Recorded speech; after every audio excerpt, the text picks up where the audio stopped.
नमस्ते प्रणाम। और जो मेरा कार्यक्रम है 16 मई 2022 जो कि यानी परसों आप सबके बीच में आरा के धरती पे मैं आ रहा हूँ आप सबका आशीर्वाद लेने। तिलाड़ गांव पीरो के बगल में है वो। और हमारे दूल्हा सरकार देखिए यही है हमारे पंकज राय जी जिनके तिलक समारोह में हम लोग आ रहे हैं। और वहाँ हम कार्यक्रम भी करेंगे और कार्यक्रम के साथ साथ हमें एंजॉय भी करना है। और मैं परसों गाना कम गाऊंगा, नाचूंगा ज़्यादा, क्योंकि समझ लिए कि परसों ऑर्केस्ट्रा वाला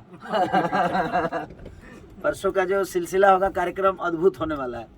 तो हमारे कृष्णा बेदर्दी जी, हमारे अभय बाबा जो कि हम सबके बड़े भाई हैं, गर्जियन है, सोनू है, और हमारे पीछे पवन पांडे जी बैठे हुए हैं अभी जो कि प्यारे बड़े भाई हैं, ये नवरत्न बाबा, नवरत्न पांडे जी, और सब लोग आप सबसे मिलने के लिए हम लोग आ रहे हैं परसों तिलाड़ गांव पीरो के बगल में आरा की धरती पे।